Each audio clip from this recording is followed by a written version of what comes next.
नमस्कार, मंथन क्लासेज में आप सभी बच्चों का स्वागत है। बच्चों, आज हम पढ़ेंगे कस्तूरी पाठ्य पुस्तक कक्षा 8 में पाठ 10 सूक्तयः पाठ का संस्कृत का हिंदी में अनुवाद करेंगे।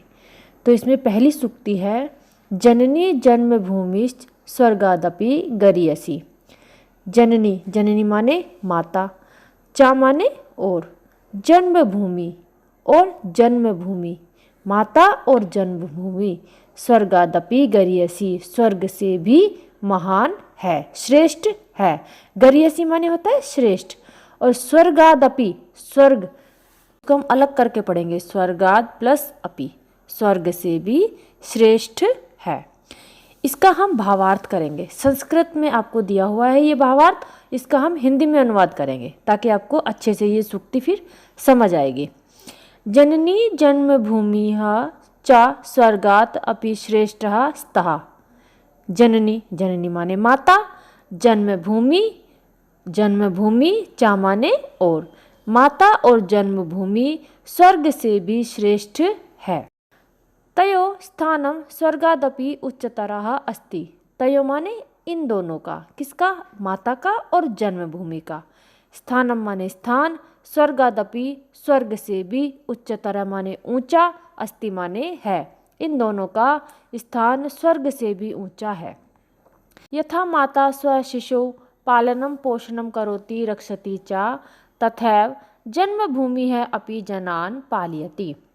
यथा माने जिस प्रकार, माता स्व, स्व माने अपने, शिशु माने बच्चे का, पालन पोषण, करोति माने करती है, रक्षति चा और, चा माने और, रक्षति माने रक्षा करती है, तथैव, तथैव माने उसी प्रकार, जन्मभूमि अपि जनान पालयति।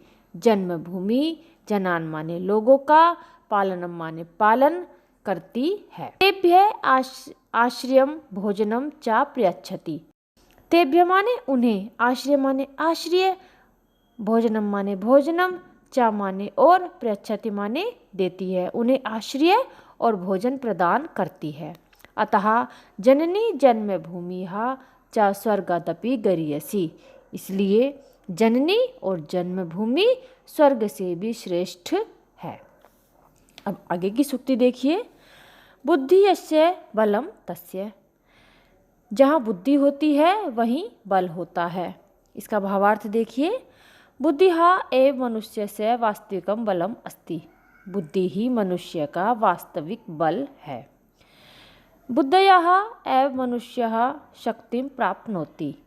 बुद्धि से ही मनुष्य शक्ति को प्राप्त करता है।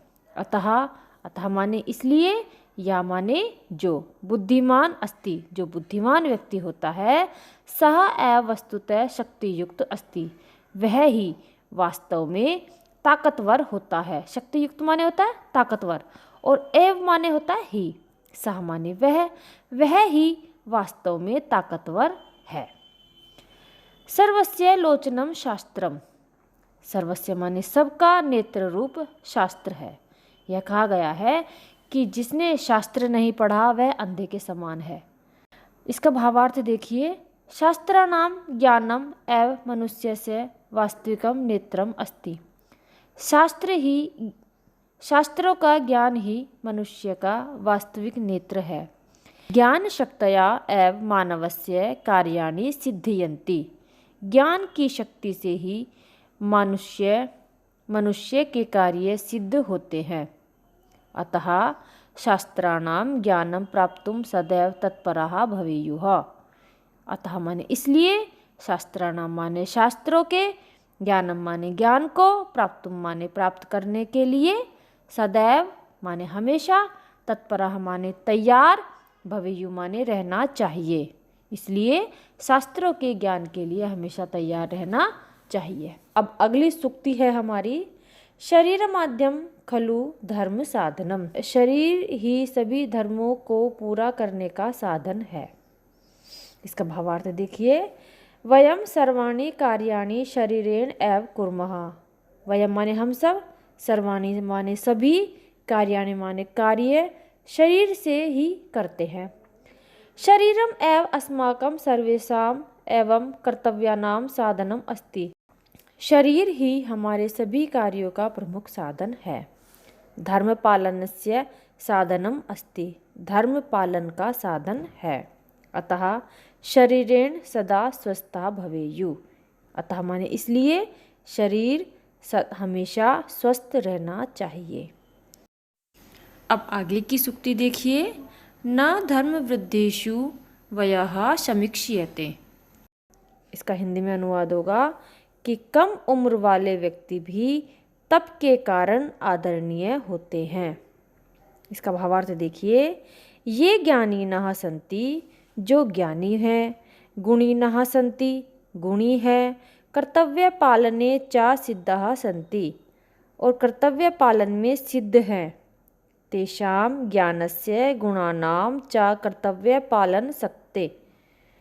तेषां माने उनके ज्ञान का, उनके गुण का तथा उनके कर्तव्य पालन की शक्ति एवं महत्व भवति, और महत्व होता है। उनके ज्ञान का, उनके गुण का, उनके कर्तव्य पालन की शक्ति का ही महत्व होता है।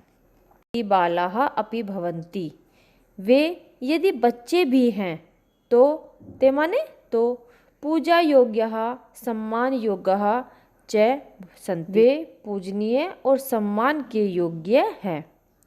अब आगे की सूक्ति देखिए। आलस्यम ही मनुष्याणाम शरीर स्थितो महान रिपुः, आलस्य ही मनुष्य के शरीर में स्थित महान शत्रु है। इसका भावार्थ देखिए। अस्माकं शत्रुः अस्माकं शरीरे एव अस्ति, अस्माकं माने हमारा, शत्रु माने शत्रु यानी कि दुश्मन, अस्माकं शरीरे एव अस्ति, हमारे शरीर में ही है। एषः शत्रुः कः, यह शत्रु कौन है? आलस्यम, यह शत्रु है आलस्य। आलस्य एव वस्तुतः अस्माकं शत्रु अस्ति, आलस्य ही हमारा वास्तविक शत्रु है, आलस्य ही हमारा वास्तविक शत्रु है। अतः आलस्य मा कुरुत, इसलिए आलस्य मत करो, हमें आलस नहीं करना चाहिए। सर्वे भवन्तु सुखिनः, सभी सुखी हो। तो इसका भावार्थ देखिए। अस्मिन् संसारे सर्वे सुखम प्राप्नुयुः इति एव अस्माकम इच्छा अस्ति। इस संसार में, अस्मिन् माने इस, संसारे माने संसार में, सर्वे माने सभी, सुखम माने सुख को, प्राप्नुयुः प्राप्त करें, इति एव अस्माकम इच्छा अस्ति, यह हमारी इच्छा है।